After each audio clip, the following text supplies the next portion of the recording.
का वो बताएं। न्यायालय के द्वारा राम सेवक कप्तान और रामपाल को फांसी की सजा दी गई है और 50-50 हजार जुर्माना किया गया। किस तरीके का ये नरसंहार था? इसमें 24 दलितों की हत्या हुई थी, क्योंकि ये स्टोरी में आया था कि रामपाल राधे और संतोष के गैंग के कुछ लोग पुलिस ने पकड़े थे। उसमें ये दिहुली के लोग जो थे, ये लोग गवाह बन गए थे, जो दलित लोग थे।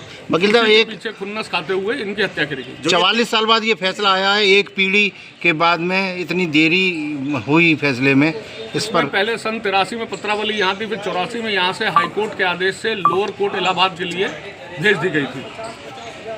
उसके बाद वहाँ उसका ट्रायल हुआ, उसके बाद फिर यहाँ पर मैनपुरी में इसका जुरिडिक्शन था, तो फिर वहाँ से जजमेंट के लिए यहाँ आए। सजा के अलावा कोई और रुपए की 50 हजार रुपये का जुर्माना किया गया तीनों पे।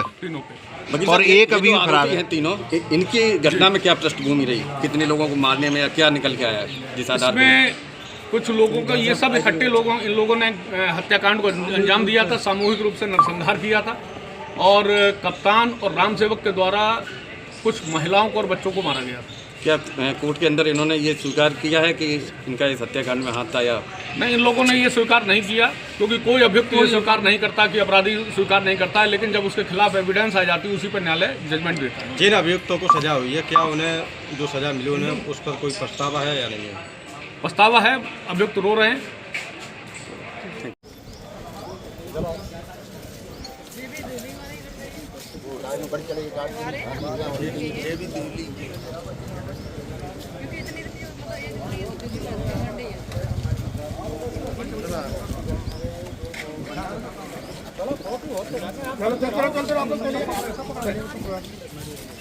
चलते रहिए।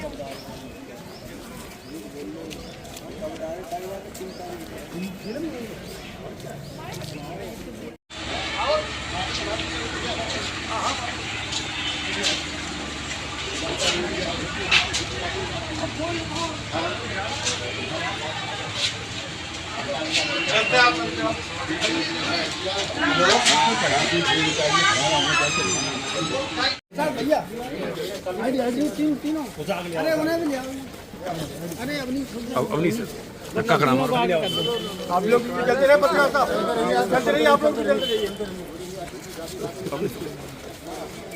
बाहरी दुनिया, बाहरी जमाना। अरे भैया कोर्ट का वो बताएं। न्यायालय के द्वारा राम सेवक कप्तान और रामपाल को फांसी की सजा दी गई है और 50-50 हजार जुर्माना किया गया। किस तरीके का ये नरसंहार था? इसमें 24 दलितों की हत्या हुई थी, क्योंकि ये स्टोरी में आया था कि रामपाल राधे और संतोष के गैंग के कुछ लोग पुलिस ने पकड़े थे। उसमें ये दिहुली के लोग जो थे, ये लोग गवाह बन गए थे, जो दलित लोग थे। वकील साहब, एक पीछे खुन्नस खाते हुए इनकी हत्या करी गई। 44 साल बाद ये फैसला आया है, एक पीढ़ी के बाद में इतनी देरी हुई फैसले में, इस पर पहले सन 83 में पत्रावली यहाँ थी, फिर 84 में यहाँ से हाईकोर्ट के आदेश से लोअर कोर्ट इलाहाबाद के लिए भेज दी गई थी। उसके बाद वहाँ उसका ट्रायल हुआ, उसके बाद फिर यहाँ पर मैनपुरी में इसका जुरिडिक्शन था, तो फिर वहाँ से जजमेंट के लिए यहाँ आए। सजा के अलावा कोई और रुपए की 50 हजार रुपये का जुर्माना किया गया तीनों पे। और एक अभी फरार है। तीनों इनकी घटना में क्या पृष्ठभूमि रही, कितने लोगों को मारने में क्या निकल के आया जिस आधार में?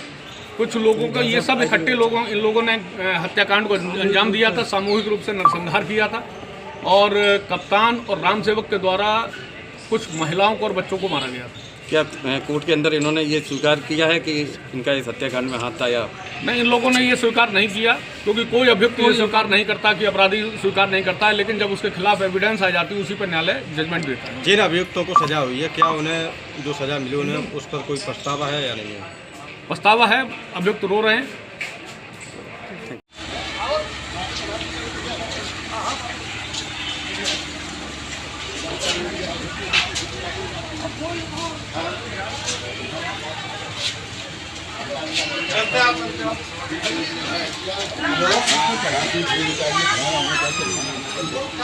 भैया तीनों अरे उन्हें भी लिया, अरे अवनी सर धक्का खड़ा मारो। आप लोग चलते रहे, पत्रकार साहब चलते रहिए, आप लोग चलते रहिए।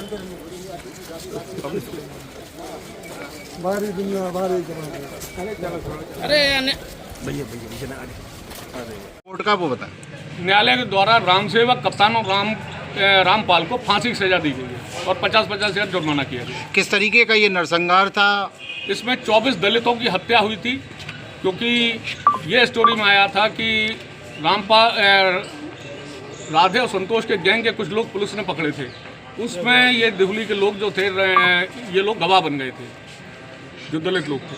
वकील साहब, एक पीछे खुन्नस खाते हुए इनकी हत्या करी गई। 44 साल बाद ये फैसला आया है, एक पीढ़ी के बाद में इतनी देरी हुई फैसले में, इस पर पहले सन 83 में पत्रावली यहाँ थी, फिर 84 में यहाँ से हाईकोर्ट के आदेश से लोअर कोर्ट इलाहाबाद के लिए भेज दी गई थी। उसके बाद वहाँ उसका ट्रायल हुआ, उसके बाद फिर यहाँ पर मैनपुरी में इसका जुरिडिक्शन था, तो फिर वहाँ से जजमेंट के लिए यहाँ आए। सजा के अलावा कोई और रुपए की 50 हज़ार रुपये का जुर्माना किया गया तीनों पे। वकील और साहब, एक ये अभी जो फरार आरोपी है। हैं तीनों, इनकी घटना में क्या पृष्ठभूमि रही? कितने लोगों को मारने में या क्या निकल के आया जिस आधार पर? इसमें कुछ लोगों का, ये सब इकट्ठे इन लोगों ने हत्याकांड को अंजाम दिया था, सामूहिक रूप से नरसंहार किया था, और कप्तान और रामसेवक के द्वारा कुछ महिलाओं को और बच्चों को मारा गया था। क्या कोर्ट के अंदर इन्होंने ये स्वीकार किया है कि इनका इस हत्याकांड में हाथ था या नहीं? इन लोगों ने ये स्वीकार नहीं किया, क्योंकि कोई अभियुक्त ये स्वीकार नहीं करता कि अपराधी स्वीकार नहीं करता है, लेकिन जब उसके खिलाफ एविडेंस आ जाती है उसी पर न्यायालय जजमेंट देता है। जिन अभियुक्तों को सजा हुई है, क्या उन्हें जो सजा मिली उन्हें उस पर कोई पछतावा है या नहीं है? पछतावा है, अभियुक्त रो रहे हैं,